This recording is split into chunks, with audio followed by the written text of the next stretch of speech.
Una madre fue de compras, pero nunca regresó. 14 años después, su familia descubre la impactante razón. La luz del atardecer se filtraba a través de las cortinas medio corridas de la sala de estar de la familia Dorson, proyectando largas sombras sobre el piso de madera. Daniel Dorson, ahora de 50 años, ajustó su postura en su silla de ruedas, haciendo una ligera mueca al cambiar de postura. Habían pasado 14 años desde el accidente, un derrame cerebral repentino que lo hizo caer por las escaleras, dejándolo con la cadera rota y confinado a una silla de ruedas. Aunque había pasado el tiempo, las limitaciones físicas seguían siendo un recordatorio constante de lo radicalmente que había cambiado su vida. «Papá, ¿quieres una manta?», gritó Elisa desde la cocina, sacando ya una del armario del pasillo. A sus 19 años, era la única de sus hijos que aún vivía en casa, asumiendo la responsabilidad de su cuidado diario con una madurez que no le correspondía. «Estoy bien, cariño», respondió Daniel, con un cansancio constante que se había convertido en parte de su personalidad. «¿A qué hora dijo Esteban que llegaría?». Marcos, el segundo hijo mayor de Daniel, de 25 años, miró su teléfono. Dijo que sobre las 6. Debería llegar en cualquier momento. Marcos tenía la complexión de su padre, hombros anchos y la misma hendidura en la barbilla, pero su temperamento era más mesurado, más práctico. Trabajaba como contador en una empresa del centro, tras haber pagado sus estudios universitarios con becas y trabajos a tiempo parcial tras la desaparición de su madre. «Adrián, ¿podrías bajar el volumen, por favor?», gritó Lucía desde el comedor, donde estaba poniendo la mesa. A sus 23 años, se había convertido en una joven responsable que regentaba una librería local. Llevaba el pelo oscuro hasta los hombros recogido en una práctica coleta mientras se desplazaba con soltura entre la cocina y el comedor. Adrián, de 15 años, tumbado en el sofá con el mando a distancia en la mano, rechazó a regañadientes los resúmenes deportivos que había estado viendo. «Solo busco una buena película para esta noche», se defendió, mientras buscaba entre las opciones de streaming.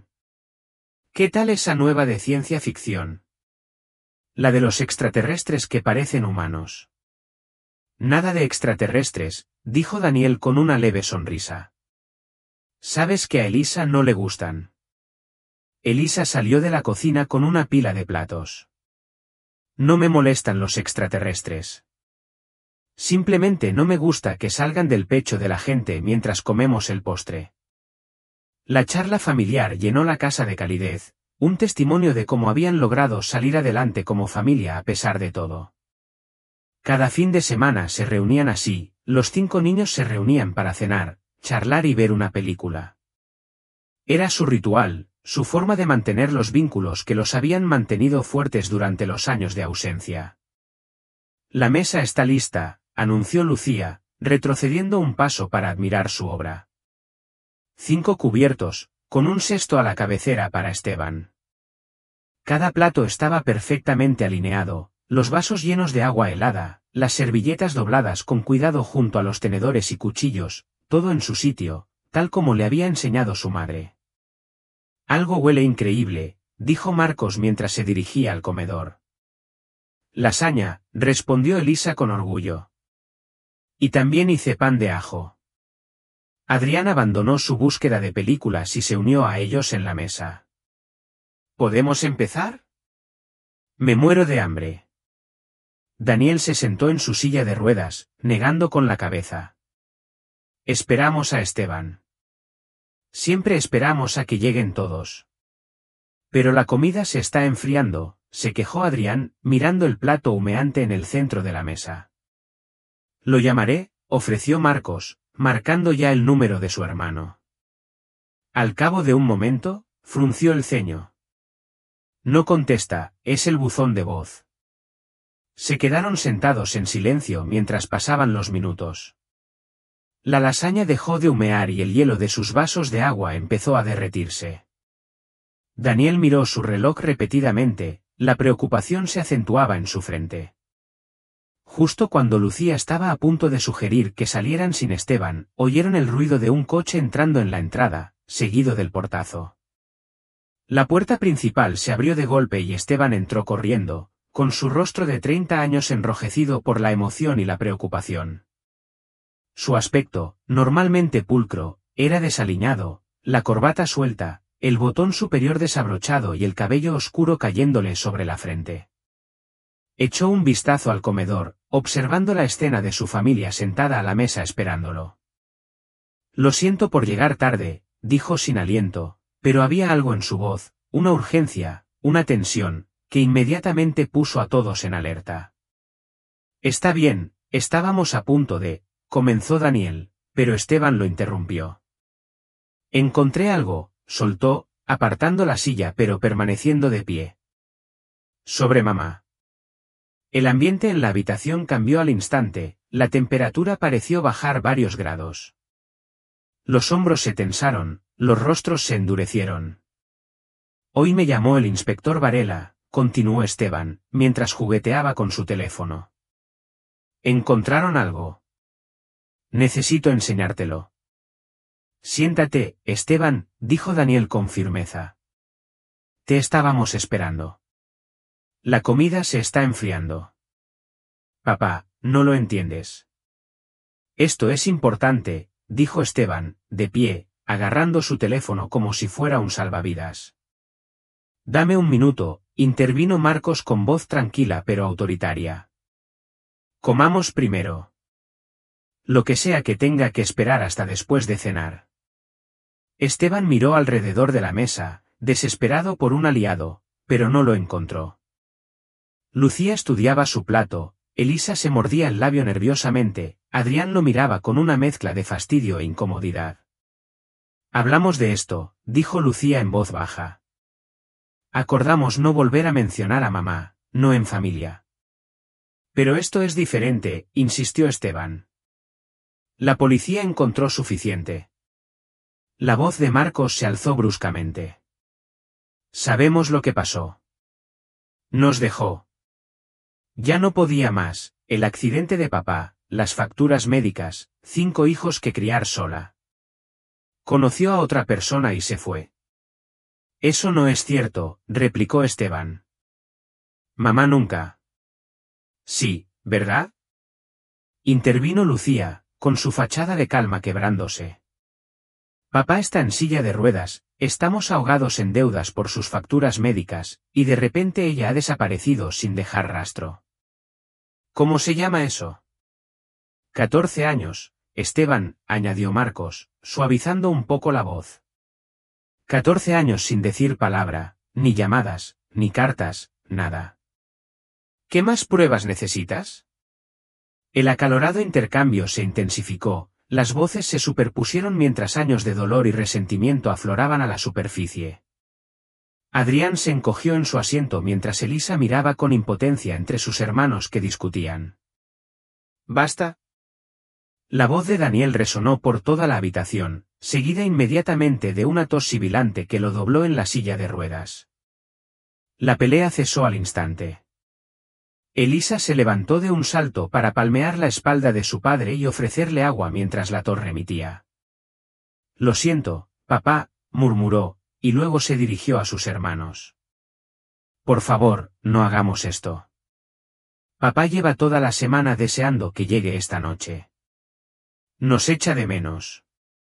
¿No podemos cenar tranquilos?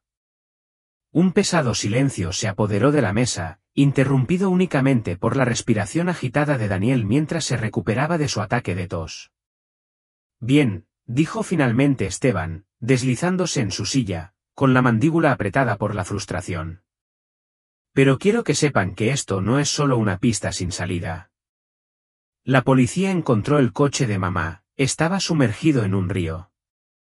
A pesar de su determinación de despedirlo, esta revelación hizo que todas las cabezas levantaran la vista en señal de atención. ¿Qué? La voz de Daniel era apenas audible. El inspector Varela me llamó esta tarde, continuó Esteban, intuyendo su oportunidad. Encontraron su coche en un río. Por eso llegué tarde. Estaba hablando con él por teléfono para obtener detalles. Daniel se volvió hacia Elisa.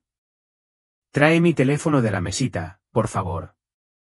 Ella lo recuperó rápidamente, observando cómo su padre revisaba sus notificaciones con dedos temblorosos. Su rostro palideció. 4 llamadas perdidas del inspector Varela. Confirmó, mirando a Esteban, ¿encontraron su cuerpo? Esteban negó con la cabeza. No lo sé. El detective dijo que todavía están procesando la escena. Dijo que sería útil que fuéramos allí. La familia intercambió miradas y la cena fue olvidada mientras la realidad de este nuevo acontecimiento se hacía presente. Deberíamos comer algo primero, sugirió Elisa, rompiendo el silencio atónito. Su pragmatismo se apoderó de ella al mirar a su padre con preocupación. Papá necesita tomar su medicación con comida, y solo tomará unos minutos. Marcos asintió. Tiene razón. Comamos rápido y luego nos vamos. Comieron en un silencio intenso. La lasaña, antes apetitosa, ahora les sabía insípida al rozar los tenedores con los platos. Comieron a toda prisa, con la mente llena de preguntas que nadie se atrevía a formular en voz alta. Cuando ya habían comido lo suficiente como para justificar la salida, Marcos y Adrián empezaron a recoger la mesa mientras Lucía y Elisa ayudaban a Daniel a prepararse para la salida inesperada. Elisa recogió sus medicamentos y una manta, mientras que Lucía recogió su cartera y su teléfono. ¿Seguro que quieres ir, papá?, preguntó Elisa en voz baja mientras lo ayudaba a ajustarse el suéter. ¿Podríamos quedarnos aquí mientras los demás lo revisan? Daniel negó con la cabeza con firmeza. Necesito estar ahí. Afuera, la noche se había vuelto más oscura, y un frío se instalaba en el aire que no había estado presente cuando se reunieron para cenar. La vieja camioneta familiar, modificada para acomodar la silla de ruedas de Daniel, esperaba en la entrada de su modesta casa de una sola planta, estilo rancho, a las afueras del pueblo, rodeada de robles maduros que habían presenciado las alegrías y las tristezas de la familia durante décadas. Esteban y Marcos ayudaron con cuidado a su padre a bajar de la silla de ruedas y subirse al asiento del copiloto, plegándola y guardándola en la parte trasera. Lucía, Elisa y Adrián subieron a la fila del medio mientras Esteban se sentaba al conductor. Yo conduzco, dijo, ajustando los retrovisores. Sé exactamente a dónde vamos. Al salir marcha atrás del camino de entrada, Esteban no pudo evitar fijarse en el aspecto exterior de la casa, la luz del porche encendida, la cálida luz de las ventanas derramándose sobre el césped. Parecía la misma casa familiar en una tarde tranquila. Nadie que pasara por allí adivinaría la agitación que se agitaba entre sus paredes ni la profunda ausencia que había marcado sus vidas durante 14 años. El coche recorrió las calles familiares de su pequeño pueblo, pasó por la escuela secundaria a la que habían asistido los 5 niños y por la tienda de comestibles a la que supuestamente había ido su madre el día que desapareció.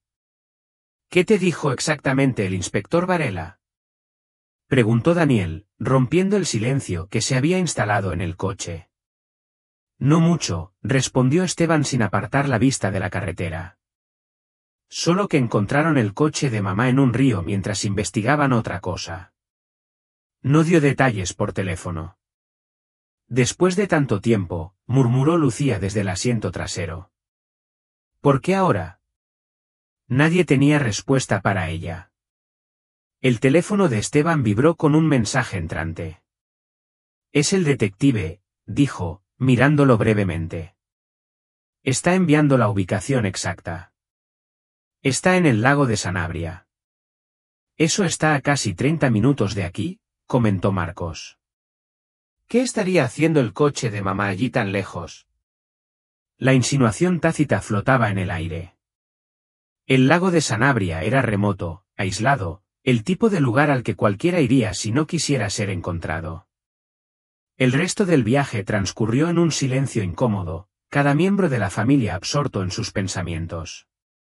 Al dejar atrás el pueblo, las luces de la calle escaseaban y el camino se estrechaba. Esteban encendió las luces largas al tomar un camino de acceso sin pavimentar que serpenteaba entre densos bosques hacia el lago.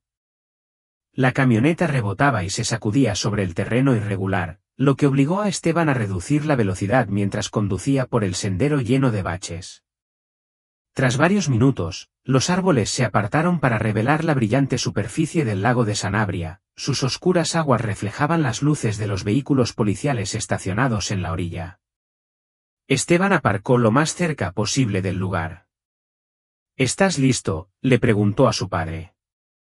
Daniel asintió, con el rostro desencajado y una determinación severa. Marcos y Lucía lo ayudaron a bajar del coche y subirse a su silla de ruedas, mientras Elisa le ponía una mano en el hombro para apoyarlo. Al abrir las puertas, el olor los golpeó de inmediato, agua estancada, barro y algo más, algo desagradable que delataba cosas sumergidas desde hacía mucho tiempo y recientemente removidas. Adrián arrugó la nariz y se quedó un poco atrás mientras sus hermanos mayores empujaban la silla de ruedas de su padre hacia el perímetro policial.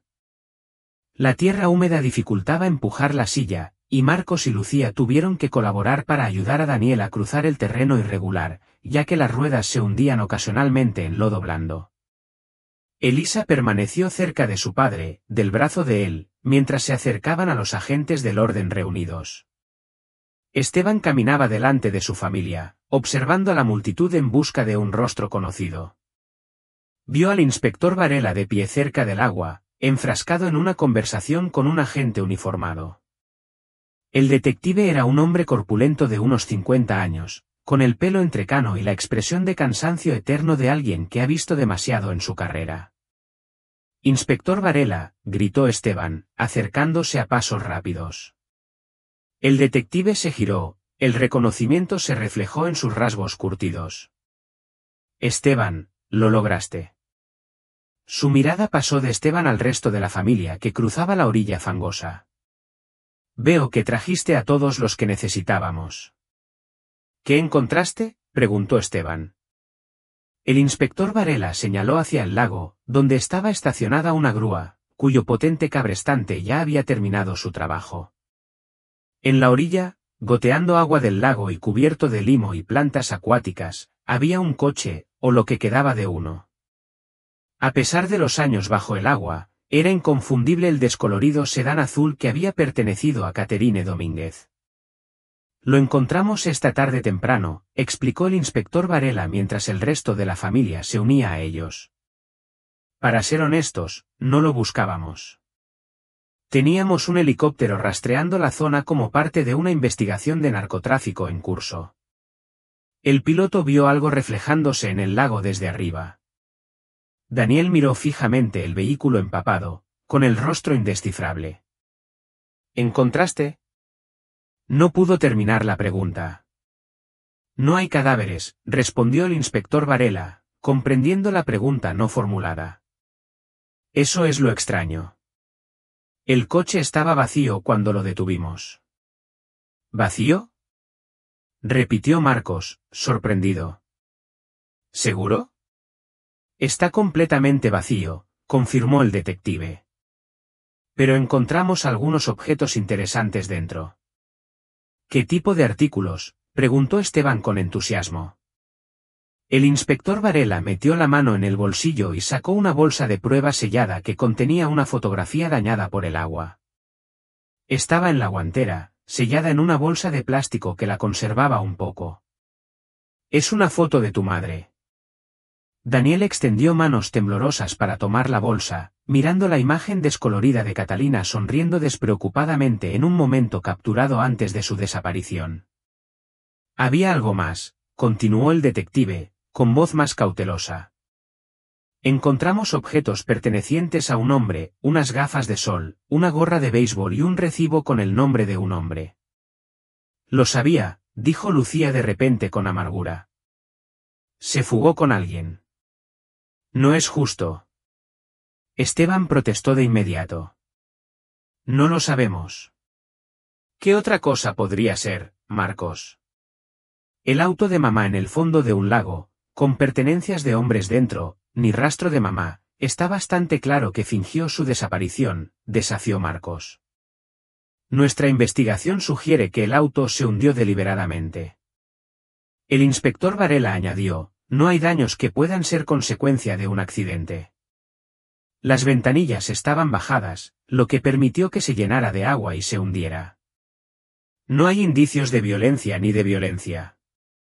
Sabía que lo que hacía era ilegal, dijo Lucía, cruzándose de brazos. Abandonar a sus hijos menores, no podía irse sin consecuencias, así que fingió que algo le había pasado. Eso es absurdo, replicó Esteban. Mamá jamás nos abandonaría. Tiene que haber otra explicación. Adrián, que había guardado silencio hasta entonces, habló. ¿Por qué nos dejaría cuando papá más la necesitaba? Cuando todos la necesitábamos. A veces la gente se derrumba, dijo Marcos en voz baja. La presión se vuelve excesiva, las facturas médicas de papá, 5 hijos que criar, ninguna ayuda. Ella encontró una salida y la aprovechó.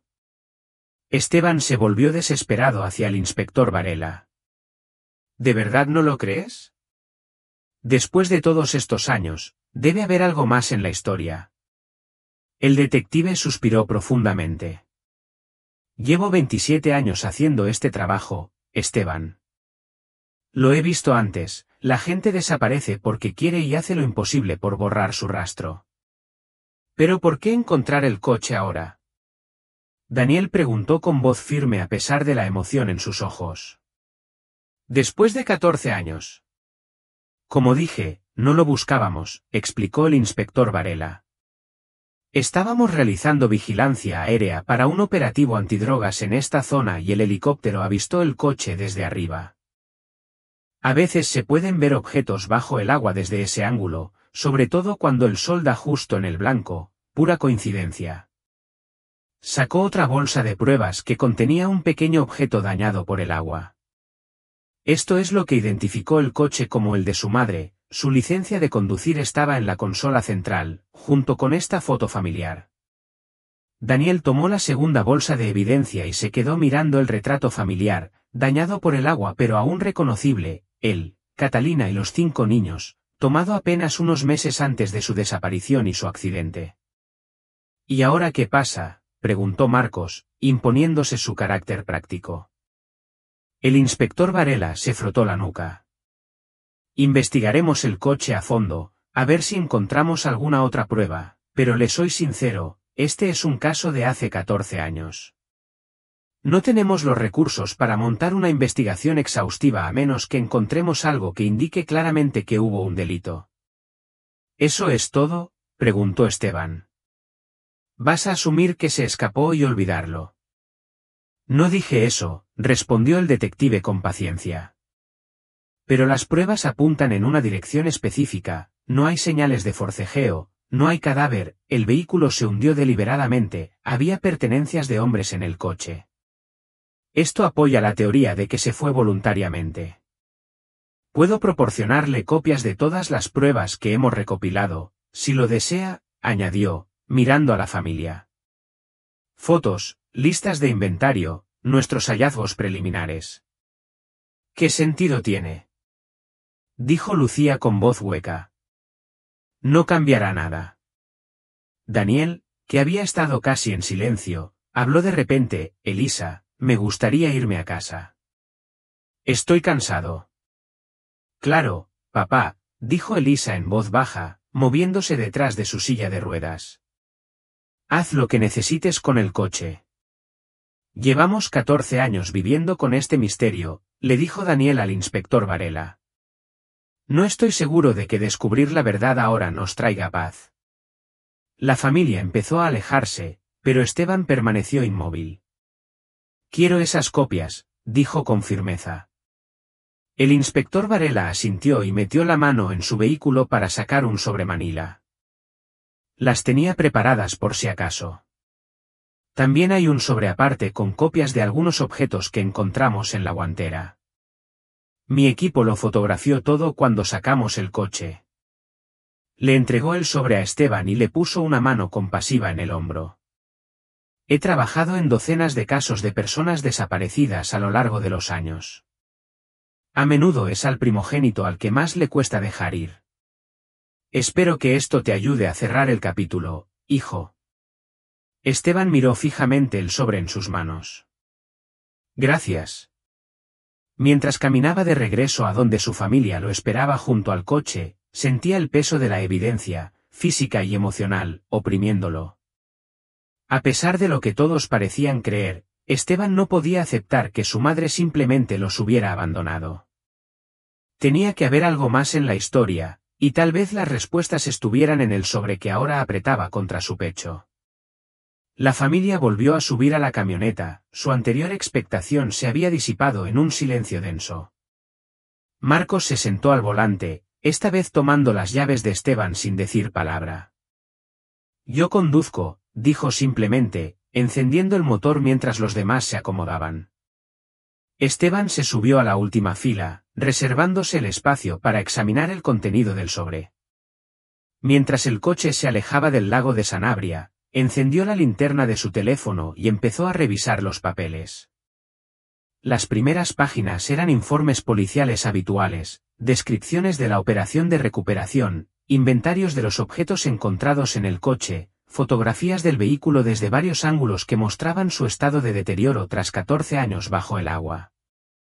Esteban estudió cada página con detenimiento, buscando cualquier cosa que pudiera contradecir la narrativa del abandono, pero encontró poco que confirmara su creencia en la devoción de su madre. Marcos condujo con más agresividad que Esteban camino al lago, tomando curvas cerradas y acelerando a fondo en las rectas. Los empujones le dificultaban a Esteban concentrarse en los documentos. «Podrían bajar un poco la velocidad», gritó al frente, pero Marcos no lo escuchó o decidió ignorarlo. Después de unos minutos más de intentar leer entre los rebotes y balanceos, Esteban devolvió a regañadientes los papeles al sobre y decidió esperar hasta que regresaran a casa, o mejor aún, hasta que estuviera solo en su propio apartamento, donde pudiera estudiar todo adecuadamente sin miradas críticas de sus hermanos. El viaje de regreso a casa de su padre transcurrió en un silencio incómodo, los únicos sonidos eran el zumbido del motor y el suspiro ocasional de Daniel en el asiento del copiloto. Cuando finalmente llegaron a la entrada, con la luz del porche aún encendida, Adrián fue el primero en romper la tensión. «¿Seguimos viendo una película?», preguntó con cautela, mirando a su familia. «No tenemos por qué terminar la noche así, ¿verdad?». La pregunta quedó en el aire un momento antes de que Lucía asintiera lentamente. «Creo que estaría bien. Todavía tenemos el postre esperando, y sería una pena desperdiciar la noche». «Papá». Elisa miró a su padre en busca de confirmación. Daniel esbozó una pequeña sonrisa. «Sí. Creo que a todos nos vendría bien una distracción». Ayudaron a Daniel a volver a su silla de ruedas y entraron. Marcos y Lucía fueron directos a la sala, encendieron la televisión y revisaron las opciones, mientras Elisa iba a la cocina a buscar el pastel de manzana que había horneado antes. Adrián vagaba indeciso entre los grupos antes de unirse a sus hermanos mayores frente al televisor. Esteban permaneció junto a la puerta, con el sobre aún aferrado en las manos. «No me quedo», anunció. Los demás se giraron para mirarlo. «¿Qué quieres decir?», preguntó Daniel. «Me voy a casa», respondió Esteban. «Quiero revisar bien estos archivos. Puede que haya algo importante». «Esteban», interrumpió Marcos.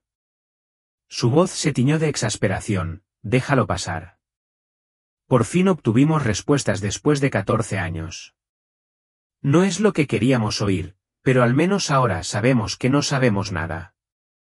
Esteban insistió, «Todo lo que tenemos es un auto en un lago y un montón de suposiciones». «Quédense, por favor», dijo Elisa en voz baja. «Solo para la película. Podemos hablar de todo esto mañana, cuando todos hayan tenido tiempo de procesarlo». Esteban miró a su hermana menor, con el rostro sincero y suplicante, y luego a su padre, ligeramente desplomado en su silla de ruedas, con aspecto mayor y más cansado que hacía apenas unas horas. Por un momento, consideró ceder, quedarse sentado viendo una película que no quería ver, fingiendo que todo estaba bien mientras su mente se llenaba de preguntas. «Lo siento», dijo finalmente. «Necesito hacer esto». Sin esperar más objeciones, volvió a cruzar la puerta y se dirigió a su coche. A través de la ventana delantera, pudo ver a su familia reunida alrededor del televisor, acomodándose en sus sitios habituales, Daniel en su silla de ruedas, al final del sofá, Elisa sentada en el reposabrazos junto a él, los demás, desperdigados entre los muebles restantes. Esteban se sentó en su coche un momento, con las llaves puestas, pero el motor aún sin arrancar. ¿Dónde estás, mamá?, susurró al vacío. ¿Qué te pasó? ¿De verdad nos dejaste? Se secó los ojos, furioso por las lágrimas que amenazaban con caer. Yo era el mayor, murmuró. Después del accidente de papá, fui yo quien tuvo que dar un paso al frente. Conseguí trabajo en lugar de ir a la universidad de inmediato. Ayudé con los niños. Hice todo lo posible para que estuviéramos juntos, y ahora todos me odian porque no acepto que nos abandonaras. Tras respirar hondo para tranquilizarse, Esteban encendió el motor y la luz interior. Volvió a abrir el sobre, extendiendo los documentos sobre el asiento del copiloto. Esta vez, vio un sobre más pequeño dentro, con la etiqueta varios. Curioso, lo abrió y encontró fotocopias de objetos personales y documentos que habían recuperado del coche. Entre ellos había una especie de contrato de arrendamiento, aunque no se veía con claridad debido a los daños causados por el agua, aún era parcialmente legible. Esteban lo miró confundido. Estaba fechado aproximadamente 3 meses después de la desaparición de su madre, pero el nombre en el contrato de arrendamiento no era Catalina Domínguez. En cambio, tenía un nombre desconocido, Elizabeth Carter. Sin embargo, lo que llamó la atención de Esteban fue la firma al pie de la página.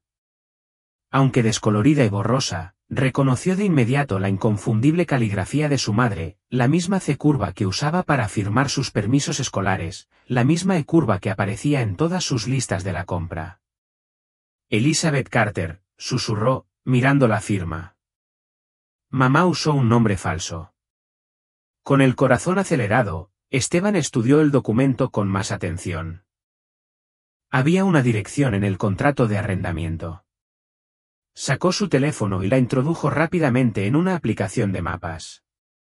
La vista satelital mostraba una propiedad ubicada en lo que parecía ser una zona industrial a las afueras de la ciudad, a kilómetros de su casa y lejos de cualquier zona residencial. No era una casa ni un edificio de apartamentos, sino lo que parecía ser una bodega o almacén en una zona dominada por edificios industriales similares. Esto no tiene sentido, murmuró. ¿Por qué mamá alquilaría una bodega con un nombre falso? Entonces notó algo más en el contrato de arrendamiento, el nombre Raimundo II. El nombre le sonaba vagamente familiar, pero Esteban no lo ubicó al instante. Lo buscó en un buscador y los resultados le helaron la sangre. Aparecieron múltiples artículos periodísticos de años atrás, el empresario local Raimundo II interrogado en una investigación de lavado de dinero, II absuelto de cargos de fraude por falta de pruebas, propiedades de Raimundo II vinculadas a operaciones de préstamos ilegales. Esteban leyó varios artículos, reconstruyendo la imagen de un hombre que operaba al margen de la legalidad, alguien involucrado en prácticas de préstamos abusivos y otros negocios cuestionables que las autoridades nunca habían podido probar. Volvió a mirar la casa donde, a través de la ventana, pudo ver a su familia viendo la película juntos. Por un momento, consideró volver adentro para mostrarles lo que había encontrado, pero sabía que no le harían caso. Ya habían tomado una decisión sobre lo que le había pasado a su madre, y ningún contrato de arrendamiento ni ningún casero sospechoso cambiaría eso. Lo haré yo mismo, decidió Esteban, poniendo el coche en marcha atrás y saliendo de la entrada. En lugar de dirigirse a su apartamento, encaminó el coche hacia la dirección del contrato de arrendamiento, decidido a averiguar qué relación tenía su madre con Raimundo II y por qué alquilaría una nave con un nombre falso. El GPS guió a Esteban por calles que gradualmente dieron paso a caminos en mal estado. A medida que se acercaba al distrito industrial, el alumbrado público escaseaba y los edificios se veían más ruinosos, fábricas abandonadas con ventanas rotas, almacenes rodeados de vallas metálicas con alambre de espino, y alguna que otra parada de camiones abierta toda la noche que proyectaba focos de intensa luz fluorescente sobre estacionamientos vacíos. Tras 20 minutos de viaje, el GPS anunció que había llegado a su destino. Esteban aminoró la marcha y observó por el parabrisas un deteriorado edificio de una sola planta, apartado de la carretera. Un letrero descolorido colgaba torcido sobre la entrada: Restauración de Muebles Iberia. Entró en el aparcamiento de grava y aparcó a poca distancia del edificio. El local parecía estar operativo, pero apenas una tenue luz brillaba desde dentro, y una vieja camioneta estaba aparcada junto a una entrada lateral. Al iluminar la fachada con los faros, vio que las ventanas estaban tapadas desde dentro, impidiendo ver el interior. Apagó el motor, pero permaneció en el coche, pensando en su siguiente paso. No había planeado con tanta antelación, no había pensado en qué haría cuando encontrara el lugar. Eran casi las 10 de la noche, y dudaba que alguien estuviera trabajando tan tarde, pero era evidente que había alguien dentro. Mientras se debatía entre acercarse al edificio o regresar a plena luz del día, una figura emergió de una puerta lateral, un hombre mayor con una taza humeante en un recipiente de plástico. El hombre vio el coche de Esteban de inmediato y empezó a caminar hacia él con paso mesurado y pausado.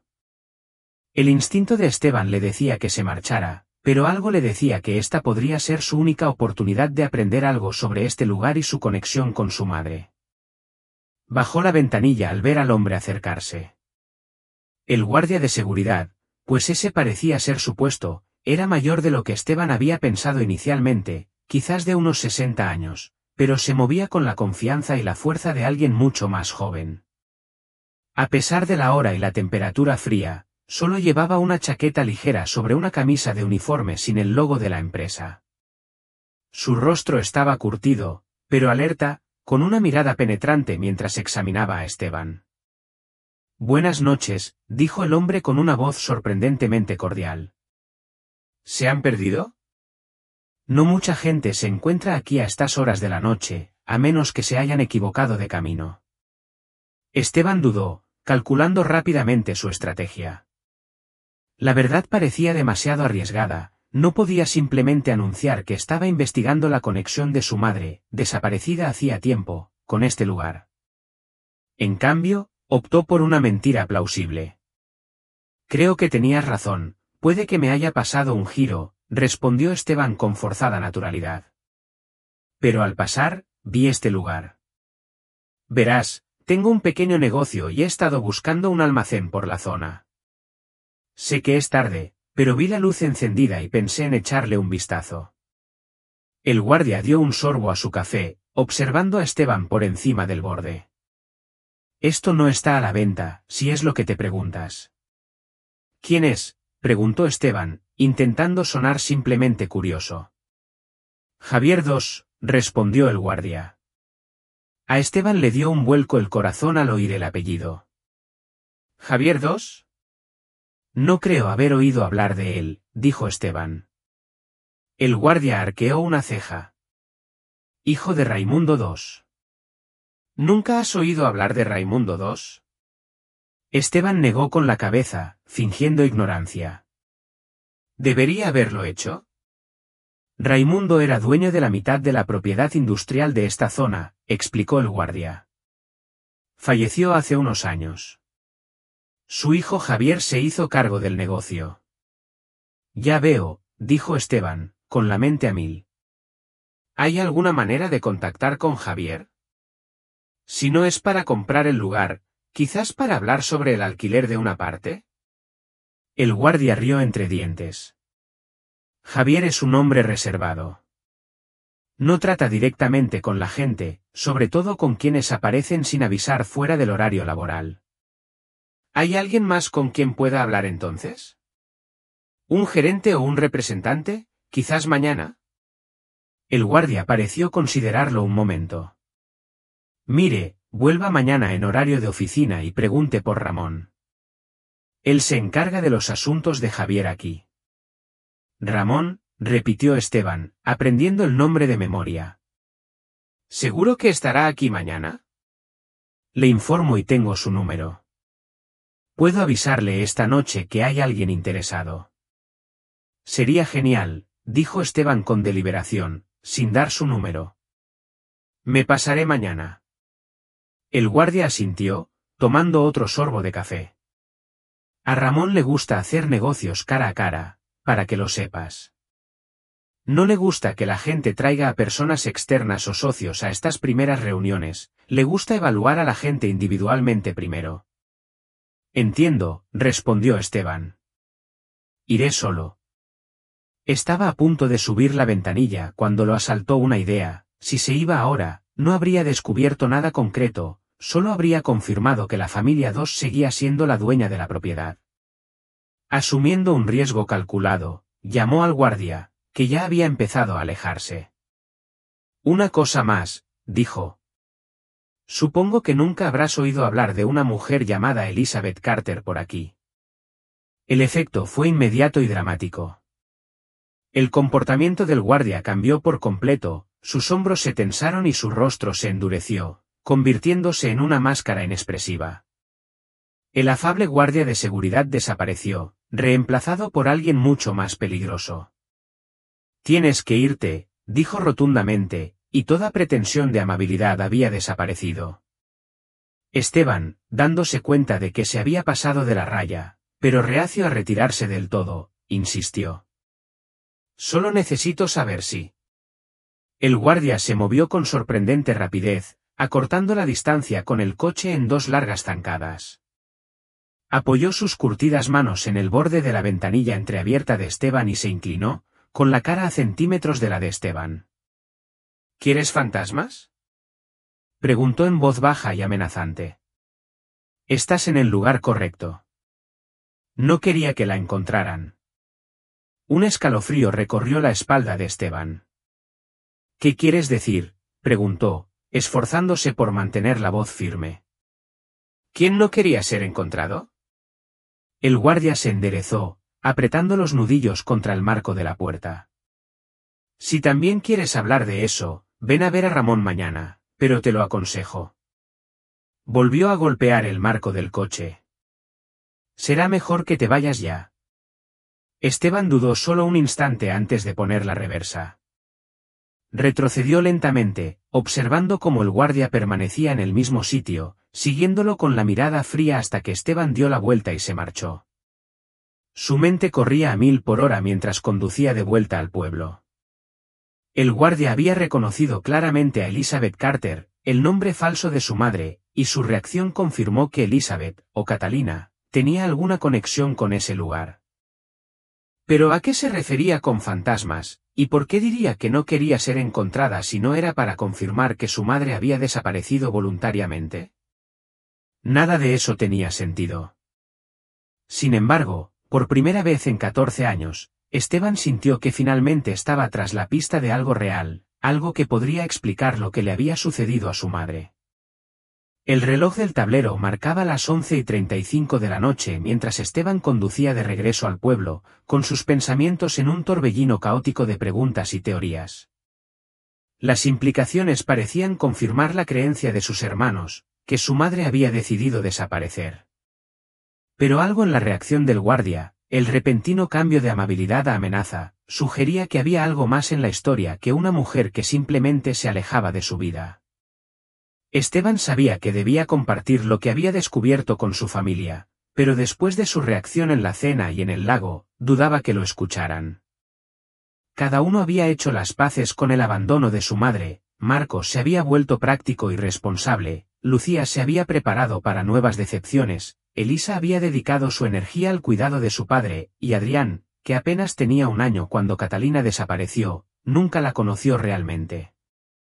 Ninguno quería reabrir viejas heridas, excepto Esteban, quien nunca había aceptado la narrativa del abandono. Sin embargo, había alguien más que podría estar interesado en lo que había encontrado. Esteban se detuvo a un lado de. La calle se sentía vacía cuando Esteban encontró la tarjeta del inspector Varela en su billetera. Dudó antes de marcar, consciente de cómo reaccionaría el detective al enterarse de que Esteban había ido a investigar por su cuenta. Finalmente, decidió que la información era demasiado importante para guardársela. El detective contestó al cuarto timbre, con la voz aturdida por el sueño. Varela al habla. Detective, Soy Esteban Domínguez. Disculpe la llamada tan tarde. Se oyó un crujido, como si el detective se hubiera incorporado en la cama. Esteban, ¿está todo bien? Encontré algo en las copias de las pruebas que me diste, dijo Esteban, decidiendo soltar la verdad con calma. Había algún tipo de contrato o contrato de arrendamiento en el sobre con los documentos varios. La dirección apuntaba a una bodega alquilada a nombre de Elizabeth Carter, pero la firma es de mi madre. Lo vi, confirmó el inspector Varela, con voz más despierta. A mí también me llamó la atención. ¿Por qué no lo mencionaste antes? Preguntó Esteban, incapaz de ocultar la acusación en su voz. Porque coincide con lo que ya sospechábamos, respondió el detective con paciencia. Las personas que desaparecen voluntariamente suelen crear nuevas identidades. Alquilan casas con nombres falsos y empiezan una nueva vida. Pero no es una casa ni un apartamento, insistió Esteban. Es una nave en una zona industrial, y el propietario es Raimundo II. ¿Lo buscaste? Hubo una pausa al otro lado de la línea. Sí, lo hice. Raimundo II era una figura muy conocida en ciertos círculos. Sus negocios operaban en zonas grises de la ley, préstamos abusivos, prácticas de cobro de deudas que eludían los límites legales. Fue investigado varias veces, pero nunca procesado con éxito. Entonces, ¿por qué mi madre le alquilaría una propiedad a alguien así? Ahí es donde creo que todo esto tiene conexión. Basándonos en las pruebas que hemos reunido, creo que su madre necesitaba desaparecer rápida y completamente, dijo el inspector Varela. Las operaciones de Raimundo II incluían ayudar a la gente a hacer precisamente eso, a cambio de un precio. Ese almacén probablemente era un punto de transición, un lugar donde la gente iba a buscar nuevas identidades antes de seguir adelante. ¿Crees que fue allí a cambiar de identidad?, preguntó Esteban con incredulidad. Para empezar una nueva vida. Tiene sentido dado el momento, respondió el detective. El contrato de arrendamiento está fechado 3 meses después de su desaparición. Eso le daría tiempo para buscar una nueva pareja. ¿Cuál nueva pareja?, preguntó Esteban. No hay pruebas de que saliera con alguien. Las gafas de sol que encontramos en el coche, le recordó el inspector Varela. Son de hombre y tienen el nombre de Ramón grabado en una de las patillas. Esteban casi dejó caer el teléfono. Ramón, repitió, con el pulso acelerado. ¿Estás seguro de que se llamaba Ramón? Sí, claro, confirmó el detective. ¿Por qué te dice algo ese nombre? La mente de Esteban estaba a 1000 por hora. El guardia del almacén había mencionado a Ramón, había dicho que se encargaba de los asuntos de Javier II y le había dicho a Esteban que volviera mañana para reunirse con él. ¿Era posible que este fuera el mismo Ramón cuyas gafas de sol se encontraron en el coche de Catalina? ¿Esteban?, preguntó el inspector Varela. ¿Sigues ahí? Aquí estoy, respondió finalmente. Hice algo que probablemente no debía haber hecho. Después de encontrar el contrato de arrendamiento, fui en coche hasta la dirección que figuraba. ¿Qué hiciste? La voz del detective se alzó bruscamente. Esteban, eso fue una imprudencia increíble. Si hay alguna conexión entre la desaparición de tu madre y las operaciones de Raimundo II. Lo sé, interrumpió Esteban. Pero sí aprendí algo. Había un guardia de seguridad allí, y cuando mencioné el nombre de mi madre, reaccionó. Sabía quién era, la detective. Y mencionó a un tal Ramón que trabaja allí, posiblemente el mismo Ramón cuyas gafas de sol estaban en el coche de mamá. Hubo un largo silencio al otro lado de la línea. Cuando el inspector Varela volvió a hablar, su voz era mesurada y controlada. Esteban, necesito que me escuches con mucha atención. Esta gente es peligrosa. Si están involucrados en la desaparición de tu madre, no dudarán en protegerse. No quiero que vuelvas a acercarte a esa bodega. Entendido, pero... Sin peros, interrumpió el detective con firmeza. Esta es ahora una investigación policial activa.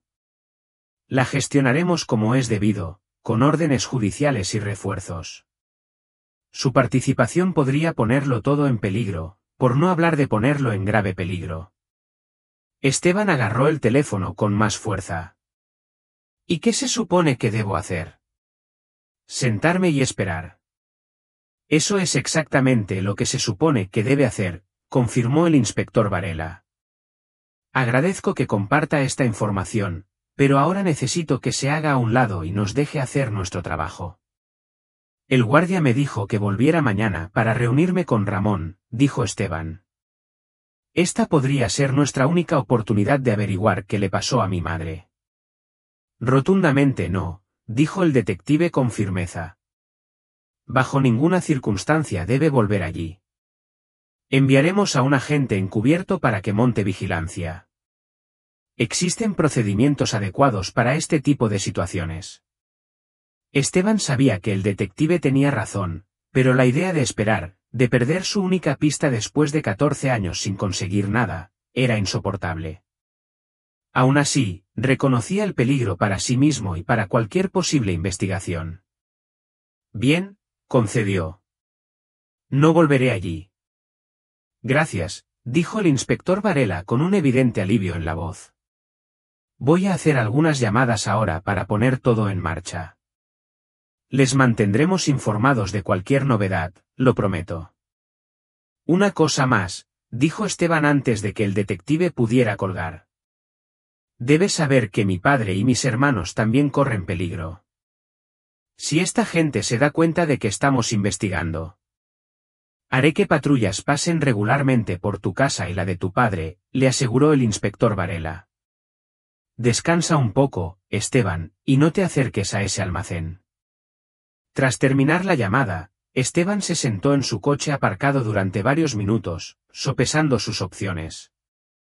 Las advertencias del detective eran lógicas y el peligro, real. Pero 14 años de preguntas, de preguntarse qué le había pasado a su madre, de ser el único que creía que no los había abandonado voluntariamente, todo ello contradecía la parte racional de su cerebro que le instaba a la cautela. Al final, aparcó el coche en el aparcamiento de su apartamento, sabiendo que le sería imposible dormir, pero reconociendo que necesitaba pensar detenidamente en su siguiente paso. Decidiera lo que decidiera, una cosa era segura, estaba más cerca de la verdad sobre la desaparición de su madre que nunca. La mañana llegó con una claridad que Esteban había eludido durante toda su noche de insomnio. Tras dar vueltas en la cama durante horas, finalmente cayó en un sueño intranquilo alrededor de las 4, solo para despertarse con el timbre de su teléfono a las 7:30. El identificador de llamadas mostraba el número del inspector Varela. Voy a recogerte, dijo el detective sin preámbulos cuando Esteban respondió. Vamos a ese almacén, pero lo haremos a mi manera. Estén listos en 15 minutos. Fiel a su palabra, el inspector Varela se detuvo frente al edificio de apartamentos de Esteban exactamente 15 minutos después. Conducía un coche patrulla sin distintivos, vestido de civil en lugar de su traje habitual, vaqueros, una camisa descolorida y una chaqueta de cuero desgastada que le daba más aspecto de obrero que de detective. Esteban se subió al asiento del copiloto y se dio cuenta de inmediato de que el detective no estaba solo. En la parte trasera iba otro hombre, también de civil, a quien Varela presentó simplemente como el agente Molina, apoyo táctico. He estado despierto toda la noche coordinando esto, explicó el inspector Varela mientras se alejaba de la acera. Basándome en lo que me contó sobre Raimundo II y su hijo Javier, estamos tratando esto como una situación potencialmente peligrosa. Tengo agentes de civil apostados en puntos estratégicos alrededor del almacén y un equipo táctico de guardia a unas cuadras de distancia.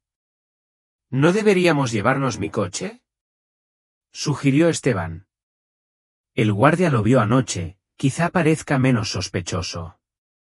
El inspector Varela lo pensó un momento y asintió. Tiene razón. Cambiaremos de vehículo en el siguiente estacionamiento.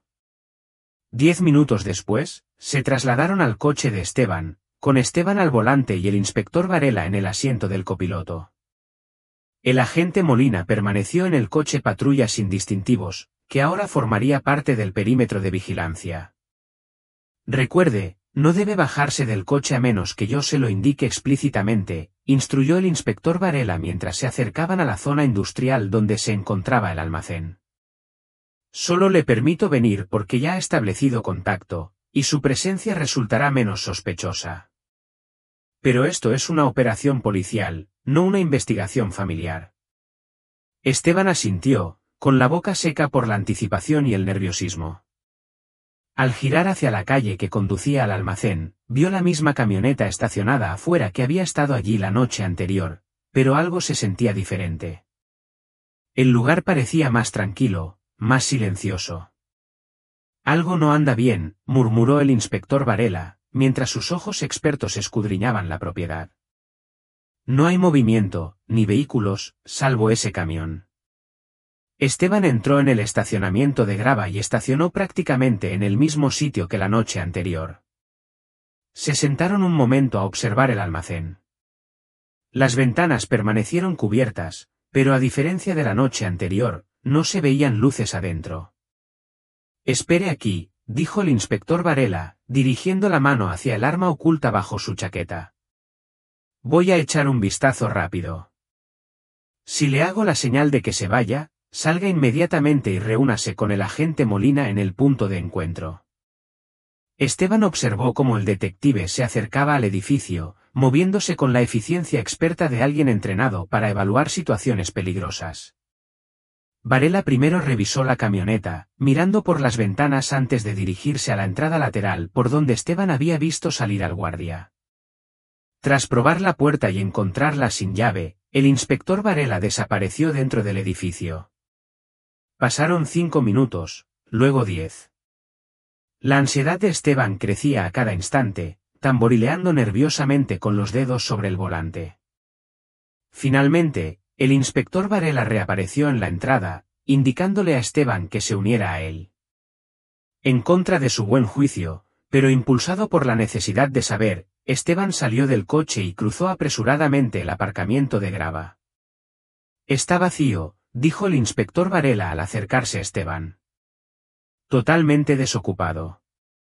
Debieron de irse apresuradamente después de su visita de anoche. Esteban siguió al detective al interior del almacén, con el olor a polvo y abandono llenándole las fosas nasales.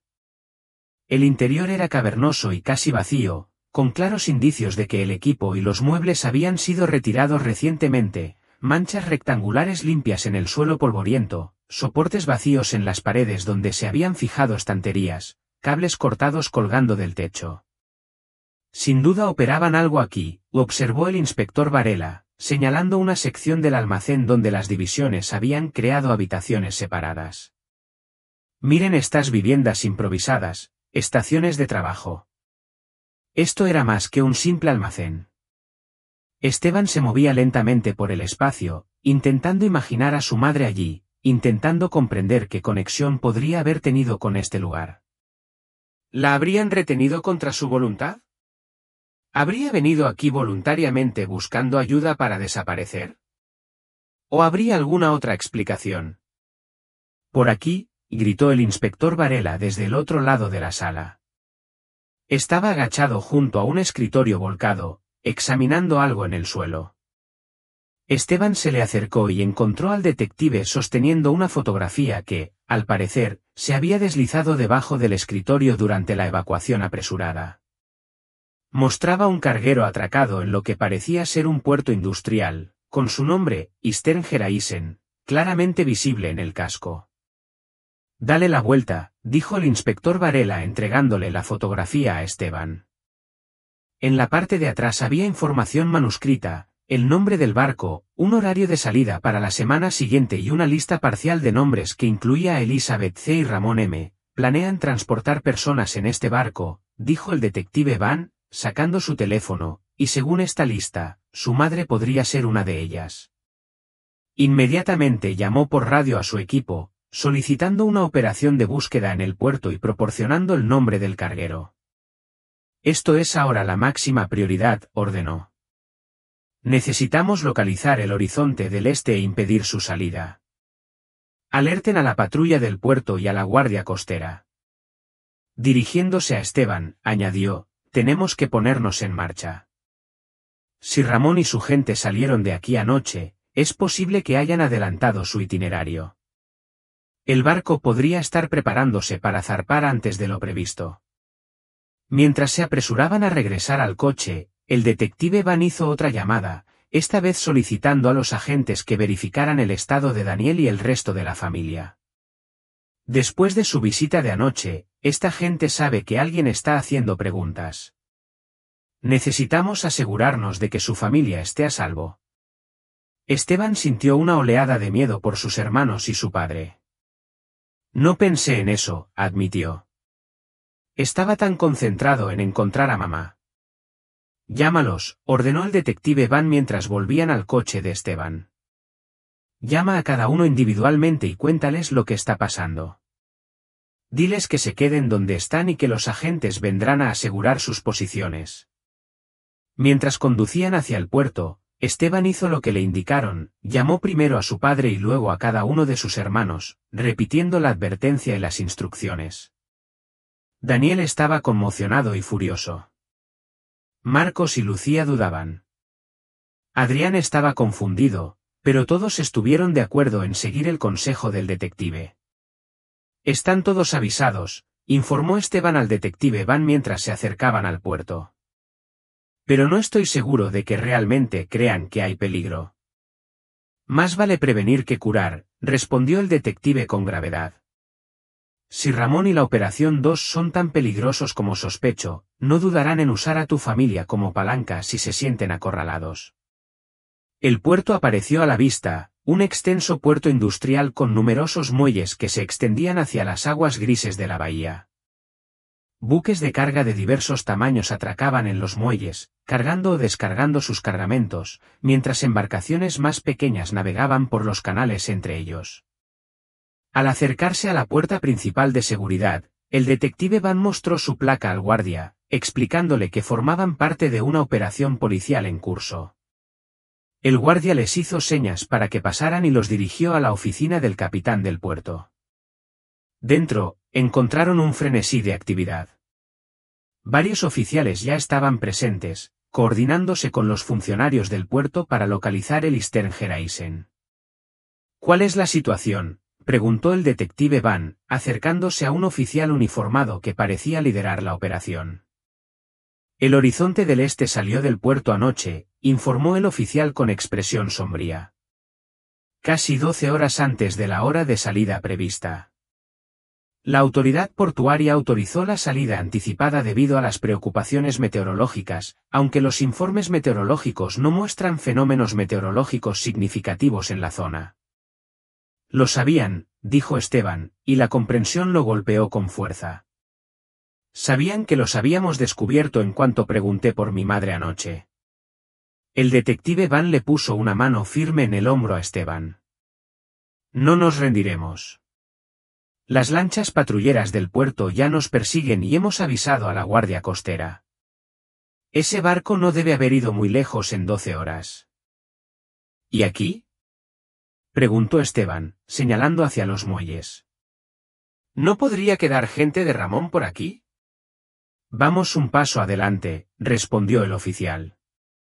Hemos detenido a varios trabajadores del muelle que participaron en la salida acelerada del Stern-Gereisen. Están siendo interrogados. El detective Van asintió con aprobación. Buen trabajo. Vamos a la comisaría. Quiero presenciar esos interrogatorios. El viaje a la comisaría fue tenso, con el detective Van constantemente al teléfono coordinando la creciente investigación. Cada pocos minutos, recibía actualizaciones sobre la búsqueda de Horizonte del Este e informes sobre las medidas de seguridad implementadas para proteger a la familia Dorson. Tienen el barco en la mira, informó tras una de esas llamadas. Aviones de la Guardia Costera lo avistaron a unos 100 metros de la costa, rumbo al sur. Están enviando barcos para interceptarlo. Esteban agarró el volante con más fuerza, con la mente llena de posibilidades. ¿Podría su madre estar realmente en ese barco? Después de 14 años, ¿por fin estaría cerca de encontrarla?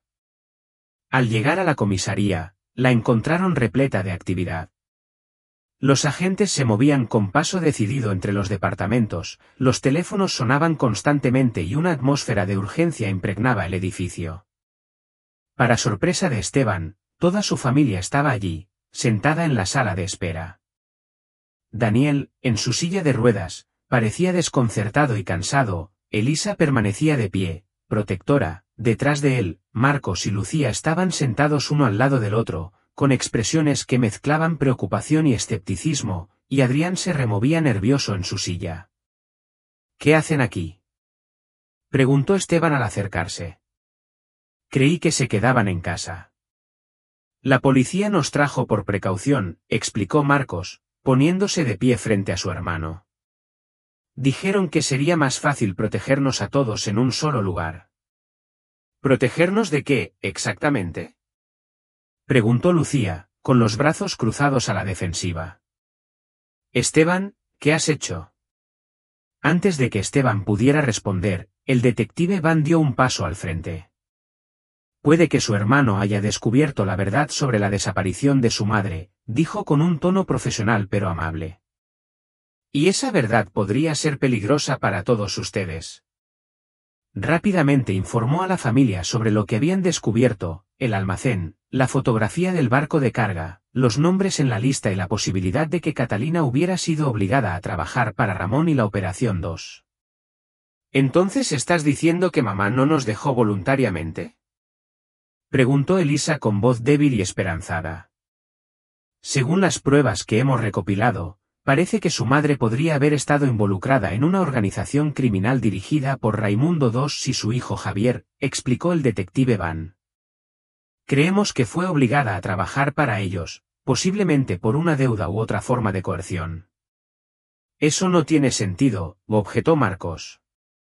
Mamá no tenía deudas. Papá manejaba todas las finanzas en aquel entonces. Daniel, que había guardado silencio hasta entonces, carraspeó. Todas las miradas se posaron en él, sorprendidas. Eso no es del todo cierto, dijo en voz baja. Después de mi accidente, las facturas médicas fueron abrumadoras. Nuestro seguro no lo cubría todo, continuó Daniel, con la voz tensa por el esfuerzo de confesar. Catalina estaba desesperada. Intentó conseguir préstamos bancarios, pero ya habíamos agotado nuestro crédito. Estuve en el hospital y luego en rehabilitación. No sabía exactamente qué estaba haciendo para mantenernos a flote. Papá, dijo Esteban, arrodillándose junto a la silla de ruedas de su padre, ¿estás diciendo que mamá pudo haberle pedido dinero prestado a alguien como Raimundo II? Daniel asintió lentamente, con lágrimas en los ojos. Mencionó una vez, solo una vez, que había encontrado la manera de pagar las facturas. Dijo que no me preocupara, que se había encargado. Estaba tan concentrado en mi recuperación, en el dolor, que no hice preguntas. Debería haber hecho preguntas. El detective Van acercó una silla y se sentó frente a Daniel. Señor Domínguez, esto es muy importante, mencionó su esposa nombres como Raimundo II, Ramón o alguien relacionado con los préstamos. Daniel negó con la cabeza. No hay nombres específicos. Pero como una semana antes de que desapareciera, dijo, todo lo que hago, lo hago por nosotros. Pensé que solo estaba estresada, diciendo cosas dramáticas por la presión que teníamos. Nunca imaginé. Se le quebró la voz, y Elisa le puso una mano reconfortante en el hombro. Los hombres que arrestamos en el puerto están siendo interrogados, dijo el detective Van, dirigiéndose a toda la familia. Esperamos que puedan proporcionar más información sobre el horizonte del este y si su madre podría estar a bordo. Quiero hablar con ellos, dijo Esteban con firmeza. El detective Van dudó. Ese no es el procedimiento habitual, Esteban. Por favor. Esteban insistió, soy yo quien habló con el guardia del almacén. Puede que reconozca a alguien, o puede que me reconozcan a mí. Tras pensarlo un momento, el detective Van asintió. De acuerdo, pero solo como observador. Yo hablo. Condujo a Esteban por un pasillo hasta una sala donde podían observar los interrogatorios a través de un espejo unidireccional. En la sala contigua, un hombre de mediana edad con ropa de estibador estaba sentado esposado a una mesa, siendo interrogado por dos oficiales. Ese no es el guardia que conocí, dijo Esteban, estudiando al hombre. Observaron durante varios minutos cómo el trabajador del muelle se negaba obstinadamente a proporcionar cualquier información más allá de su nombre y empleo en el puerto. Probemos con el siguiente, sugirió el detective Van, después de que quedó claro que no obtendrían nada útil de este sospechoso. En la segunda sala de interrogatorios, encontraron a un hombre mayor siendo interrogado, y Esteban se puso tenso de inmediato. Es él, dijo con urgencia. Es el guardia del almacén. El detective Van observó al hombre a través del cristal. ¿Está seguro? Sí, claro, confirmó Esteban. Fue él quien me habló de Ramón. El detective asintió pensativo. Escuchemos. A diferencia del estibador, el guardia parecía casi relajado a pesar de las circunstancias, respondiendo a las preguntas con una calma distante que rozaba la diversión. Al preguntarle sobre su empleo, admitió abiertamente que trabajaba como guardia de seguridad para Javier II. Al preguntarle sobre el Eastern Geraisen, afirmó desconocer su cargamento y destino. Miente, murmuró Esteban. Sabía de mi madre. Casi admitió que estaba allí. El detective Van observó el interrogatorio unos minutos más antes de tomar una decisión. Voy a entrar. Quédense aquí y observen. Esteban observó cómo el detective Van entraba en la sala de interrogatorios, se presentaba a los demás oficiales y se sentaba frente al guardia. El enfoque del detective era diferente, menos confrontativo, más conversacional. Sabes que hemos estado vigilando ese almacén por un tiempo, dijo Van casualmente, aunque Esteban sabía que era mentira. Bluff, hemos identificado a la mayoría de las personas que estuvieron detenidas allí, incluyendo a Catalina Domínguez. La expresión del guardia no cambió, pero una sutil tensión se asomó en sus hombros. Sabemos que la obligaron a trabajar para dos, probablemente por un préstamo que no pudo pagar. El inspector Varela continuó, lo que no sabemos es si todavía está viva y si está en ese barco. No sé de qué estás hablando, respondió el guardia con calma. Es interesante, dijo el inspector Varela, inclinándose ligeramente hacia adelante, porque parece saber exactamente quién era. Cuando su hijo mencionó su nombre anoche. Un destello de reconocimiento cruzó el rostro del guardia, que rápidamente reprimió. Por cierto, su hijo está aquí, añadió el detective. Te identificó de inmediato, y te aseguro que está decidido a encontrar a su madre después de 14 años creyendo que los abandonó a él y a su familia. El guardia permaneció en silencio, pero sus ojos se dirigieron brevemente hacia el espejo. La cosa es así, continuó el inspector Varela, con la voz cada vez más dura. Vamos a alcanzar ese barco. La guardia costera ya nos persigue, y cuando lo hagamos, todos a bordo empezarán a hablar para salvarse. Ramón Javier II, te echarán abajo en un instante para reducir sus propias condenas. La compostura del guardia finalmente se quebró. Se removió en su asiento y bajó la mirada hacia la mesa. Te espera una buena condena. El inspector Varela insistió, secuestro, detención ilegal, probablemente trata de personas. Pero si nos ayuda ahora, si nos dice a dónde se dirige ese barco y si Caterine Domínguez está a bordo, puedo hablar con el fiscal. Durante un largo instante, el guardia no dijo nada, luego suspiró profundamente, el sonido de un hombre haciendo un cálculo difícil. Estoy viejo, dijo finalmente. Estoy enfermo. La cárcel es solo otro lugar para morir. Entonces, ¿por qué no haces algo bueno antes de irte?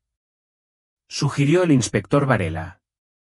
Ayuda a una familia a encontrar a su madre.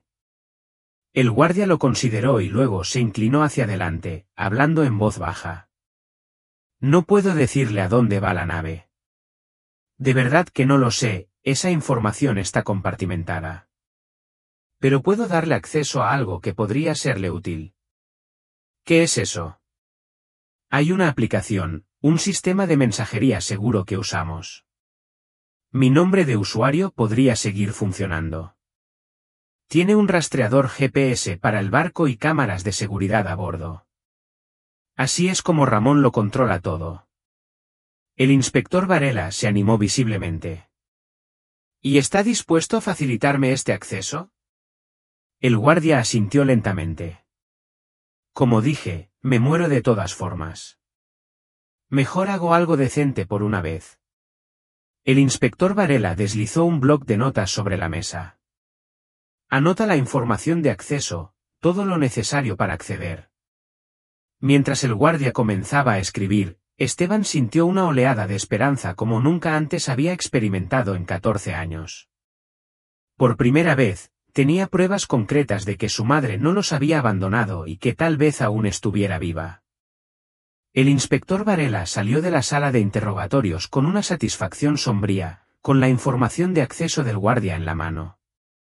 Enviémosle esto al equipo técnico de inmediato, le dijo a Esteban mientras corrían por el pasillo. Si esta aplicación funciona como dice, podríamos localizar la nave e incluso obtener confirmación visual de quién está a bordo. Se dirigieron a una sala donde varios oficiales estaban sentados frente a terminales de computadora, trabajando con gran intensidad. El inspector Varela entregó la información de inicio de sesión a un técnico, explicándole su importancia. Necesitamos acceder a esta aplicación sin alertar a nadie que esté monitoreando el sistema, indicó. Puedes hacerlo. El especialista estudió la información y asintió con seguridad. Debería poder crear una sesión duplicada que no active ninguna alerta de seguridad. Dame unos minutos. Esteban y el inspector Varela regresaron a la sala de espera, donde permanecía el resto de la familia Domínguez. Al acercarse, Esteban pudo ver la tensión en cada rostro, la esperanza en conflicto con la incredulidad, el miedo a la decepción tras tantos años de resignación. ¿Aprendiste algo?, preguntó Marcos, poniéndose de pie mientras entraban. Potencialmente, respondió el inspector Varela con cautela. El guardia nos dio acceso a una aplicación que podría ayudarnos a localizar el barco y confirmar quién está a bordo. Nuestro equipo técnico está trabajando en ello. ¿Y de verdad crees que mamá podría estar viva?, preguntó Adrián, con su joven rostro una mezcla de confusión y esperanza desesperada. ¿Que no nos dejó a propósito? Eso parece, dijo Esteban con dulzura. Papá nos acaba de contar lo de las facturas médicas, como mamá estaba intentando encontrar dinero para pagarlas. Ahora tiene sentido. Puede que le haya pedido prestado a dos, no haya podido pagarlo y la obligaron a trabajar para ellos. Pero estas organizaciones operan aislando a las personas, explicó el inspector Varela. Separan familias, usan amenazas y coerción para mantener el control. Si Catalina hubiera creído que contactarlos los pondría en peligro, quizás se habría mantenido alejada para protegerlos. Daniel extendió la mano para tomar la de Esteban, con los ojos llenos de lágrimas. Debí haberlo sabido, susurró. Todos estos años pensé que nos había abandonado porque estaba destrozado, porque ya no podía cuidar de nuestra familia. Ninguno de nosotros lo sabía, papá, lo tranquilizó Esteban, apretándole la mano. Pero vamos a encontrarla ahora. La traeremos a casa. El teléfono del inspector Varela sonó, interrumpiendo el emotivo momento. Contestó rápidamente, escuchando atentamente antes de decir, enseguida llegamos. Dirigiéndose a la familia, anunció, el equipo técnico ha accedido a la aplicación. Nos necesitan a todos en el laboratorio de informática de inmediato. Avanzaron en grupo por el pasillo, con la silla de ruedas de Daniel empujada por Marcos, mientras Elisa y Lucía caminaban a ambos lados de su padre, protegiéndolos y apoyándolos. Adrián se mantuvo cerca de Esteban, mirando de vez en cuando a su hermano mayor con un respeto renovado. El laboratorio de informática era una sala grande llena de monitores, servidores y equipo técnico. El especialista que había estado trabajando en la aplicación les indicó que se acercaran a una estación de trabajo central, donde una gran pantalla mostraba lo que parecía ser un mapa con un punto parpadeante que se movía lentamente por una extensión azul. Ese es el horizonte oriental, explicó el especialista, señalando el punto. Según el rastreador GPS, está aproximadamente a 120 millas de la costa y se dirige al sur-sureste. Ya hemos transmitido estas coordenadas a la Guardia Costera, ¿puedes acceder a las cámaras de seguridad?, preguntó el inspector Varela. El especialista asintió, escribiendo rápidamente. La aplicación tiene acceso limitado a ciertas fuentes de seguridad, principalmente en áreas de trabajo, no en áreas privadas. Las estoy revisando ahora. La pantalla grande se dividió en varias pantallas más pequeñas, cada una mostrando una zona diferente de la nave. La mayoría mostraba bodegas de carga, pasillos o salas de máquinas, pero algunas mostraban lo que parecían ser talleres improvisados donde la gente, en su mayoría mujeres, se sentaba en mesas o terminales de ordenador. Dijo Esteban de repente, señalando una de las imágenes. ¿Puedes ampliarla? El especialista amplió la señal indicada para llenar la pantalla. Mostraba una sala con varias mujeres sentadas frente a computadoras, con el rostro medio desviado hacia la cámara mientras trabajaban. ¿Puedes acercar la imagen de esa mujer de atrás?, preguntó Esteban con el corazón acelerado. Al acercarse y mejorar la imagen, la familia Domínguez dejó escapar una exclamación de asombro. Aunque 14 años mayor, con el pelo canoso y el rostro más delgado de lo que recordaban, era inconfundible que la mujer que trabajaba frente a la computadora. «Mamá», susurró Elisa mientras las lágrimas corrían por su rostro. Daniel extendió una mano temblorosa hacia la pantalla como si intentara tocar a su esposa a través de los kilómetros que los separaban. «Catalina», murmuró entrecortadamente. El inspector Varela inmediatamente contactó por teléfono y transmitió la confirmación a los equipos de la Guardia Costera que perseguían el barco. Tenemos confirmación visual de al menos una víctima de secuestro a bordo. Repito, confirmación visual de Caterine Domínguez, desaparecida desde hace 14 años. Procedan con precaución, hay varias víctimas potenciales a bordo. Dirigiéndose a la familia Domínguez, explicó, la Guardia Costera debería interceptar el barco. Asegurarán la embarcación y sacarán a todos a bordo sanos y salvos. Tendremos que mantener silencio sobre esto para evitar alertar a alguien en el barco que pueda estar monitoreando las comunicaciones. ¿Qué hacemos ahora?, preguntó Marcos.